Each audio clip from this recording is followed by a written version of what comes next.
Bismillahirrahmanirrahim. Assalamualaikum warahmatullahi wabarakatuh. Perkenalkan, nama saya Laudi Hasumardin, Stambuk A1K1 20059, jurusan Pendidikan Fisika, Fakultas Keguruan dan Ilmu Pendidikan, Universitas Haluoleo. Pada kali ini saya akan mempresentasikan laporan saya, yaitu laporan genetika dalam mata kuliah biologi umum. Sebelum saya mempresentasikan, saya akan memperlihatkan dulu seluruh isi dari laporan saya. Yang pertama, cover seperti terlihat dalam layar. Yang kedua, pendahuluan. Yang ketiga, pembahasan.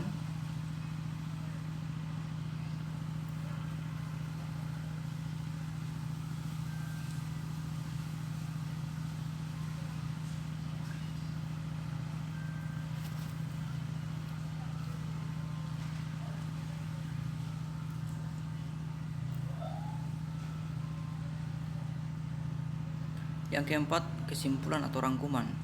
Dan yang terakhir, daftar pustaka. Dalam daftar pustaka ini saya menggunakan 3 buah buku nasional. Selanjutnya kita ke PowerPoint. Genetika. Dalam genetika yang perlu kita ketahui pertama yaitu pengertian dari genetika itu sendiri. Jadi, genetika adalah cabang ilmu biologi yang mempelajari tentang pewarisan atau penurunan karakteristik dari orang tua atau induk kepada keturunan atau anaknya, dan variasi dalam kurung berbagai perbedaan yang tampak di antara semua makhluk hidup. Persilangan dua individu. Dalam persilangan dua individu yang memiliki sifat beda disebut dengan hibrid. Terdapat beberapa macam hibrid yang diantaranya yaitu monohibrid, dihibrid, dan trihibrid. Monohibrid adalah suatu hibrid dengan satu sifat beda. Dihibrid adalah suatu hibrid dengan 2 sifat beda, dan trihibrid adalah suatu hibrid dengan 3 sifat beda. Hukum Mendel.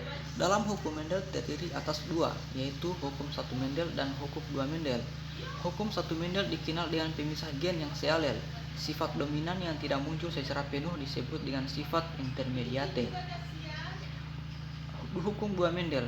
Hukum 2 Mendel dikenal dengan hukum pengelompokan gen secara bebas.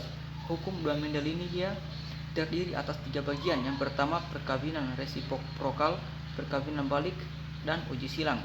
Perkawinan resiprokal merupakan perkawinan kebalikan dari yang semula dilakukan dan menghasilkan keturunan dengan perbandingan genotip yang sama.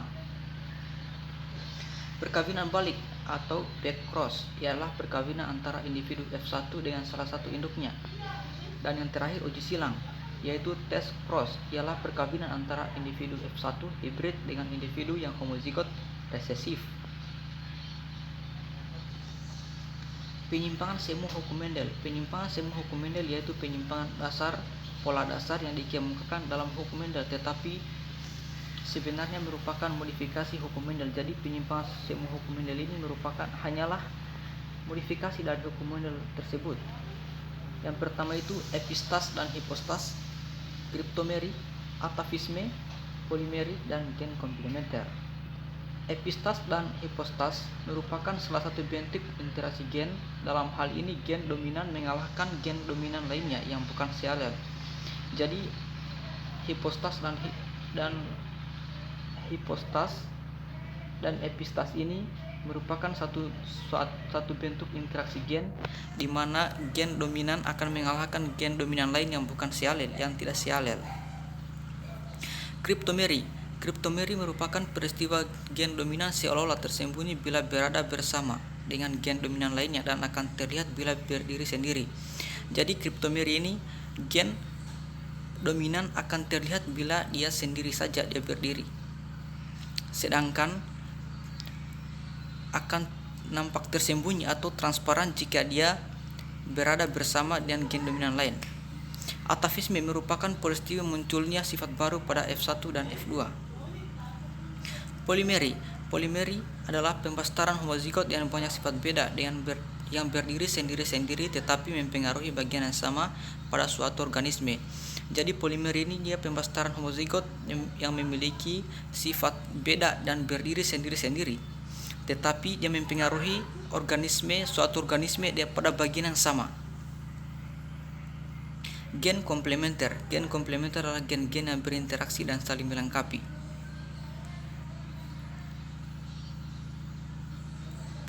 Gangguan genetika. Secara umum, gangguan genetika dikelompokkan menjadi 3 kategori, yaitu gangguan gen tunggal, gangguan multifaktorial, abnormalitas kromosom. Gangguan gen tunggal adalah gangguan genetik yang dapat dengan mudah dilacak dari generasi ke generasi. Biasanya gangguan ini yaitu hanya satu gen yang tidak berfungsi dengan baik. Jadi dalam gangguan gen tunggal ini dapat dilacak dengan mudah karena hanya satu gen yang tidak berfungsi dengan baik. Gangguan multifaktorial. Seiring dengan pemahaman mengenai genetika dan gangguan terkait genetik, makin disadari bahwa banyak penyakit pada manusia disebabkan oleh kombinasi faktor-faktor lingkungan dan sejumlah gen. Untuk gangguan multifaktorial ini dia penyakitnya sulit dilacak karena penyakitnya adalah kombinasi dari faktor-faktor lingkungan dan sejumlah gen. Jadi akan sulit dilacak karena kombinasi dari faktor-faktor lingkungan dan jumlah gen tersebut. Dan untuk melacaknya harus memiliki fokus dan ketelitian yang tinggi. Abnormalitas kromosom. Abnormalitas kromosom menyebabkan banyak penyakit genetik dan meliputi perubahan jumlah kromosom dan struktur kromosom tersendiri atau tersebut. Jadi sesuai namanya abnormalitas kromosom, jadi kromosomnya tidak normal, sehingga menyebabkan banyak penyakit genetik dan yang meliputi perubahan jumlah kromosom, entah itu kromosomnya berkurang atau kromosomnya bertambah banyak dan struktur kromosom tersebut berubah-ubah.